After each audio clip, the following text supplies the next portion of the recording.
What's going on, guys? So today on this Shoky Quickie, we're going to be taking a look at the Star Wars Black Series Deluxe General Grievous. And of course, this is the invisible variant. Looks really awesome. And of course, I picked this up at GameStop. I believe it was an exclusive for a while. And then now I'm starting to see it pop up other places. And I don't know if it was like a Disney Store exclusive or something like that, but I know that initially it was some type of exclusive. But like I said, got it at GameStop. I know I just saw it on BBTS early today. It just came in.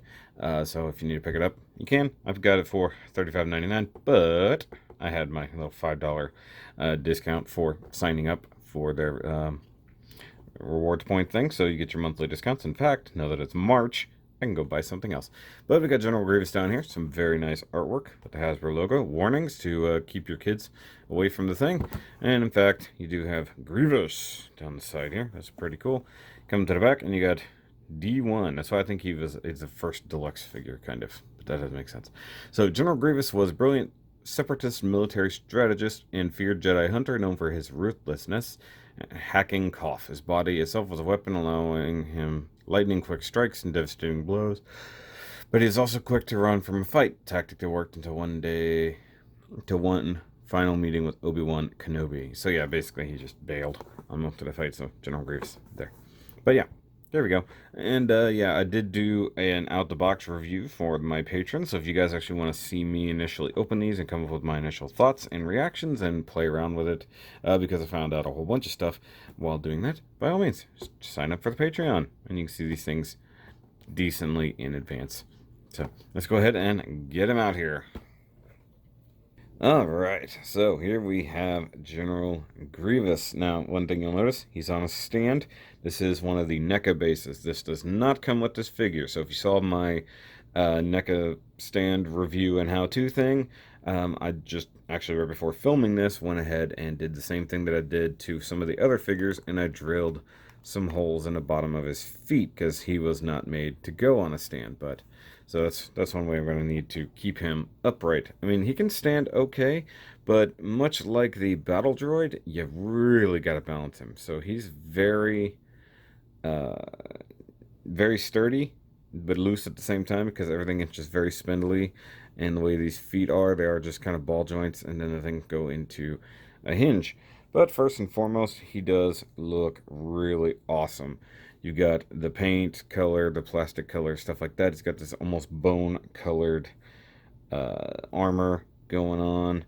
And let me see here. Zoom in on the head sculpt. Right there. And you see like the really crazy-looking eyes. Tampoed on details, cracks in the armor, the big faceplate and stuff like that. And I do have him displayed with his cool little cape, which is neat. He wore it for a good chunk of the movies that we saw him in, and it's a decent fabric. It does lay down pretty nice, unlike some of the other stuff like Luke's cloak and stuff like that. I have to forgive, my fingers are so rough. Though I found it really strange they didn't sew the bottom. I don't know if that was on purpose, like to let it flow differently. And he does actually have some weapon storage back in there, which is pretty cool. And you can remove it as such. Comes off super easy, and then you can get a better look at him overall. And you can see there on the chest area, it just looks pretty dang cool. Mostly molded in this grayish, almost gunmetalish color, but you got all kinds of details on the back here by his ribs and his spine. Could probably use a little bit more dry brushing. I could probably also throw on some gunmetal powder if I really wanted to. It does have a decent sheen down here where it's actually painted. The raw plastic is just okay.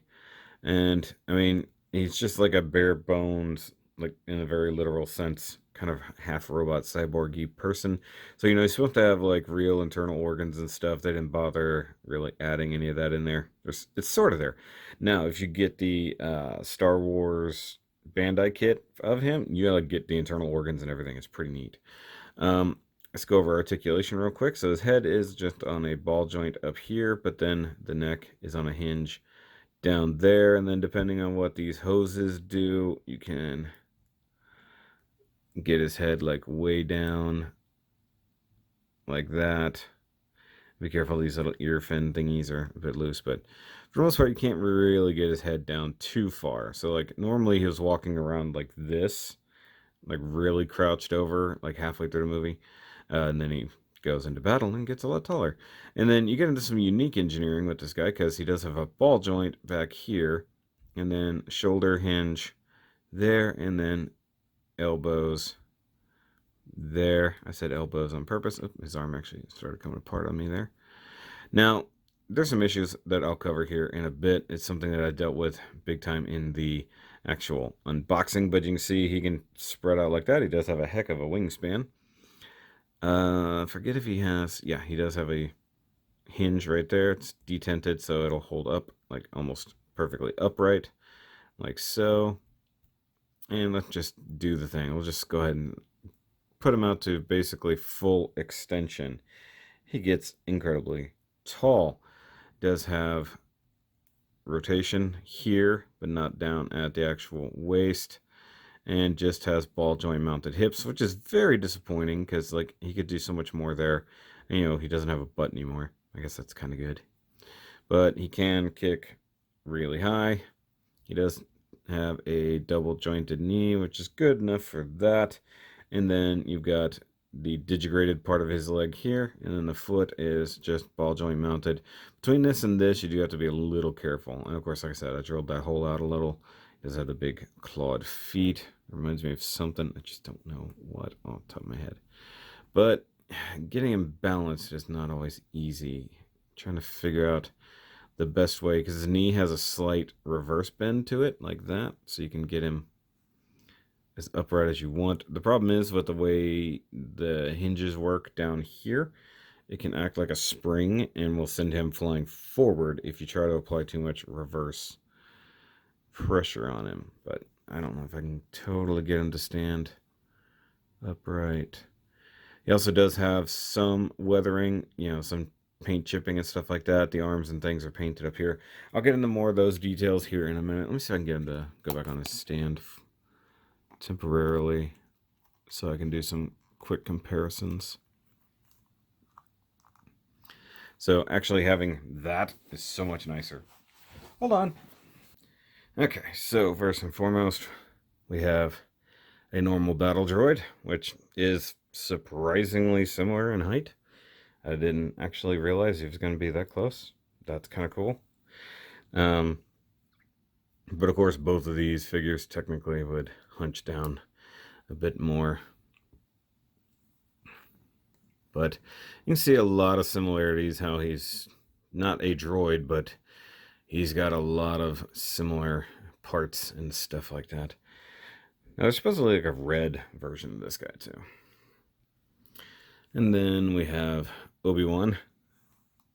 Mind you, it's the younger Obi-Wan, but it is what it is. So that's that.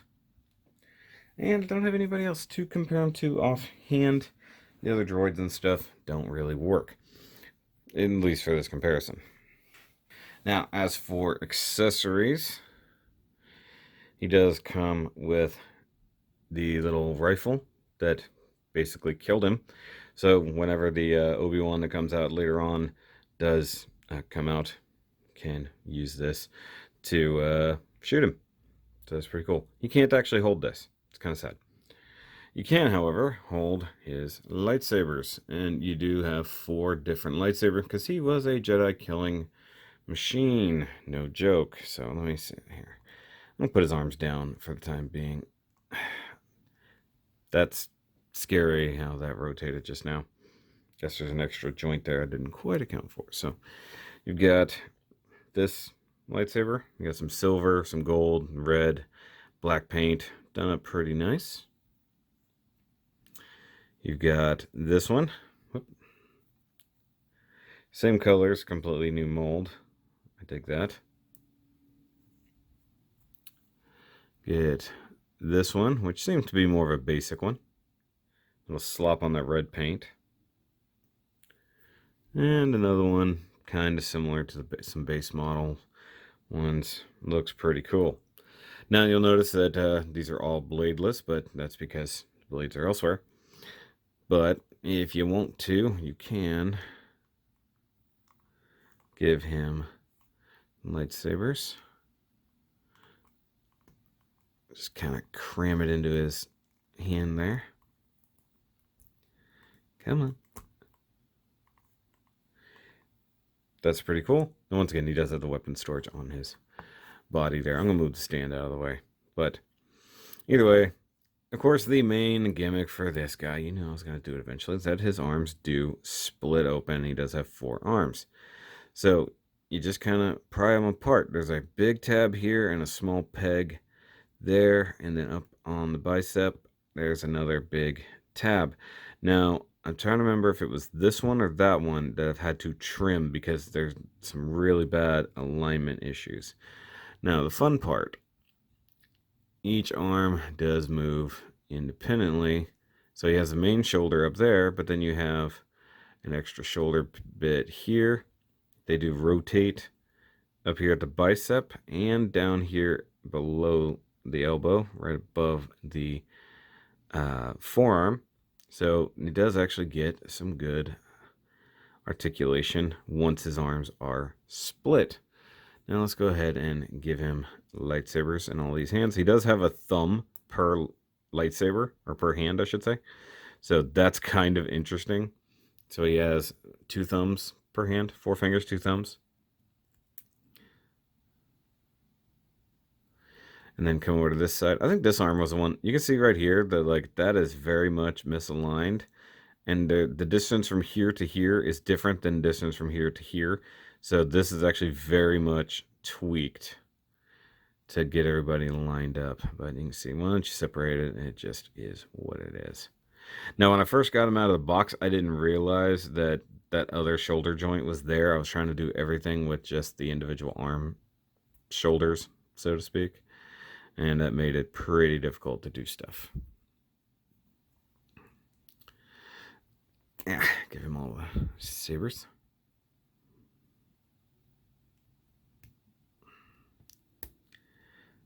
There we go. Now, one thing I said about the, oh yeah, by the way, the elbows can go both ways, which is somewhat terrifying.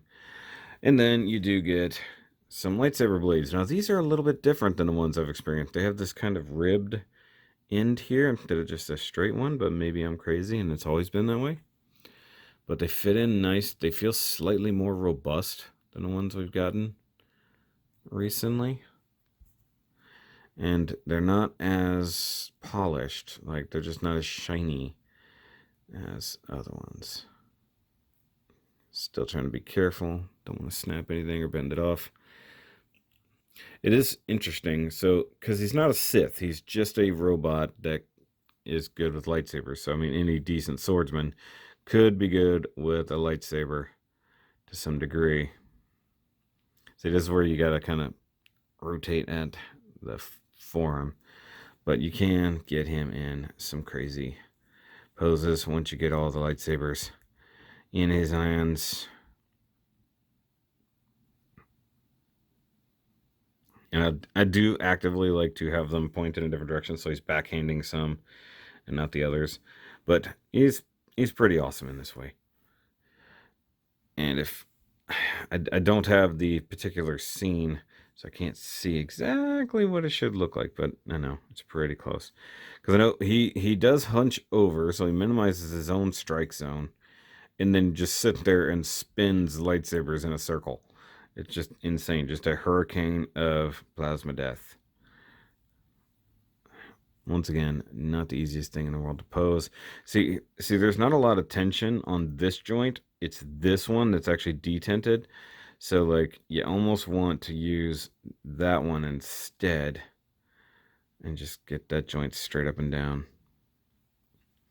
And I kind of wish you just had, like, a spinny blade version. Like, it's just, you know, that kind of thing. So that looks pretty awesome. I did already take a thumbnail when I first got this guy out, but I might redo the thumbnail now that I have this display base and the black background. So if the thumbnail has a black background, I redid it. If it doesn't, then I stuck with the one I had.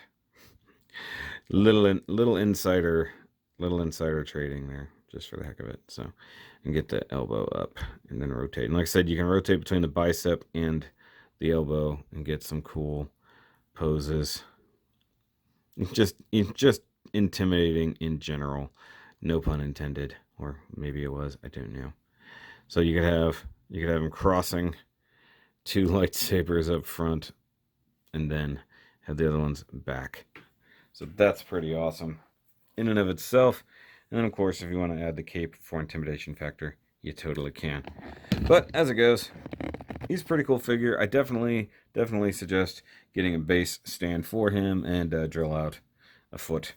But I think like it would be pretty cool to have him with some other battle droids. Like I think that there was a super battle droid at some point, and that's basically what he's got. Or even his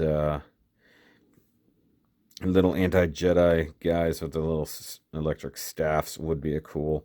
I'll get a couple of those flanking him in this situation. It'd be pretty sweet.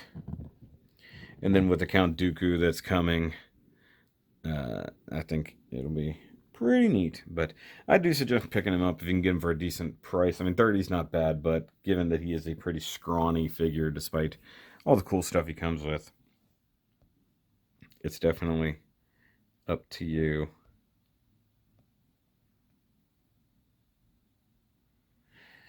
And what you want to do with it. But go ahead and give me a big old thumbs up, guys. And if you want to, go ahead and hit that subscribe-ish button, trying to get the numbers up on this secondary channel. And of course, I mentioned it earlier, if you want to check out the Patreon to help support the channel, I'm doing a lot of behind-the-scenes things and a lot of unboxings when I first get stuff and, you know, things like that.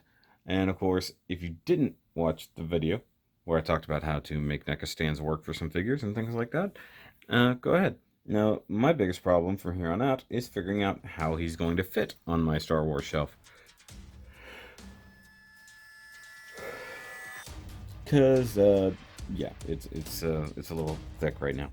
But I'll catch you guys later. Remember, as always, keep on nerding.